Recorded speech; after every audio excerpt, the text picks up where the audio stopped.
आज हम देखेंगे विनियोजन को प्रोत्साहित करने के उपाय। एक अर्थव्यवस्था में रोजगार का स्तर विनियोजन पर ही निर्भर करता है। अल्पकाल में विनियोजन स्थिर रहता है, किंतु दीर्घकाल में विनियोजन की मात्रा में वृद्धि होती जाती है। तो अब प्रश्न आता है कि विनियोजन को प्रोत्साहित करने के क्या उपाय हैं। समस्या निजी विनियोजन को प्रोत्साहित करने की होती है, क्योंकि जो सरकारी विनियोजन होता है वो तो सरकार अपने संसाधनों के अनुरूप उसमें विनियोजन की मात्रा में वृद्धि कर लेती है, लेकिन निजी विनियोजन को प्रोत्साहित करने के लिए कुछ उपायों का सहारा लेना पड़ता है।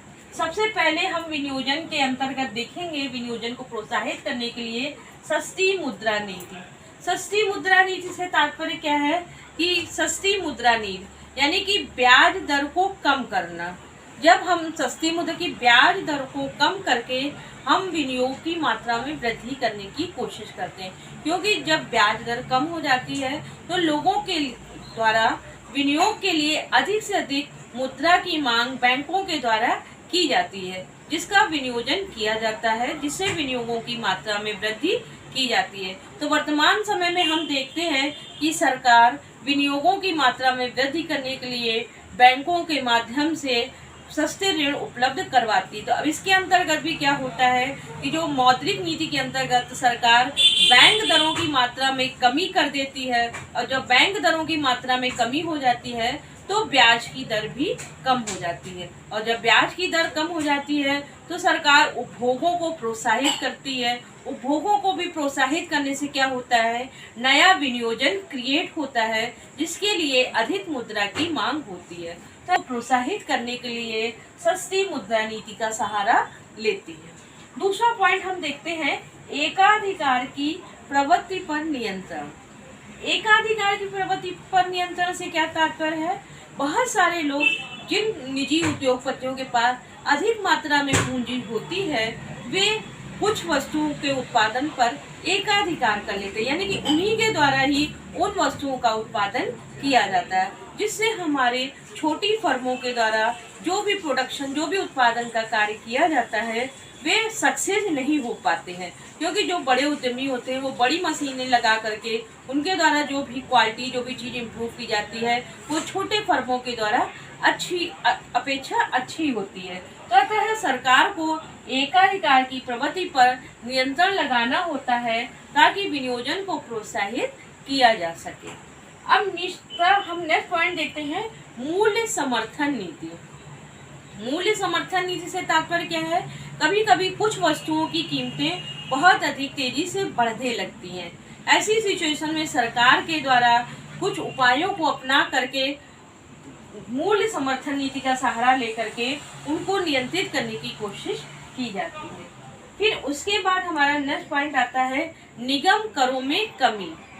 निगम करों में कमी से क्या तात्पर्य है, निगम कर जो कि लाभ पर लगाए जाते हैं। तो यदि सरकार लाभ पर करों की मात्रा को अधिक रखेगी तो विनियोजन हतोत्साहित होगा। अतः सरकार को निगम करों में कमी करनी होती है। निगम करों में कमी विनियोजन को प्रोत्साहन देती है, जिससे लोग अधिक से अधिक विनियोजन की ओर प्रेरित होते जाते हैं। अब इसके बाद हमारा नेक्स्ट पॉइंट आता है अनुसंधान एवं नव प्रवर्तन को बढ़ावा देना।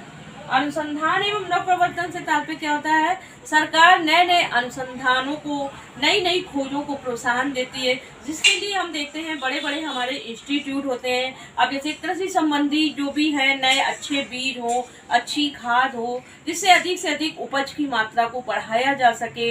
तो इस तरह के उपाय ये सारी चीज़ें क्या आ जाती हैं, ये अनुसंधान के अंतर्गत आ जाती हैं, और उनके द्वारा जो नई चीज़ों का प्रयोग नई तकनीक का प्रयोग जो होता है वो नव प्रवर्तन को बढ़ावा देता है, जिससे धीरे धीरे इम्प्रूवमेंट होता जाता है और विनियोजन को प्रोत्साहन प्राप्त होता है। इसके बाद हम नेक्स्ट पॉइंट देखते हैं समुद्दीपन नीति।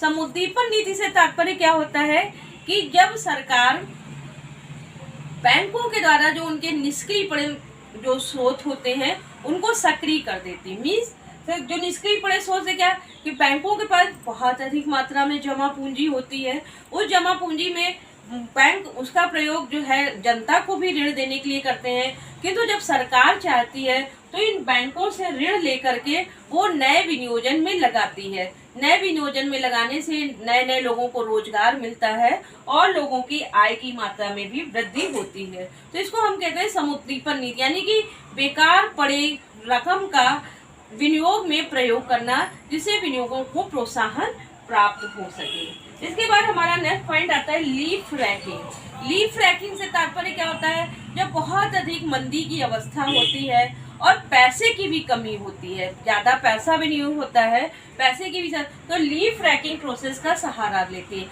यानी कि कभी कभी कुछ नया हमको नहीं दिखाई देता है कि हम उत्पादक कार्य करें, तो कुछ ऐसे वो अनुत्पादक कार्यों में विनियोजन करती है जिससे व्यक्ति को थोड़ा बहुत लाभ मिलता रहे। जैसे कोई गड्ढे हैं वो खुले पड़े हैं तो उनको भरवाने का कार्य, इस तरह के कुछ ऐसे कार्य किए जाते हैं जो अनुत्पादक होते हैं किंतु वे विनियोजन को प्रोत्साहित करते हैं। इसके बाद हमारा नेक्स्ट पॉइंट आता है विभिन्न रोजगार योजनाओं को चलाकर। विभिन्न रोजगार योजनाएं यानी कि सरकार के द्वारा बहुत सी ऐसी रोजगार योजनाएं चलाई जाती हैं जिसमें सरकार बड़ी मात्रा में विनियोग करती है। तो बड़ी मात्रा में विनियोग करने से क्या होता है कि लोगों को उसमें काम करने का अवसर प्राप्त होता है।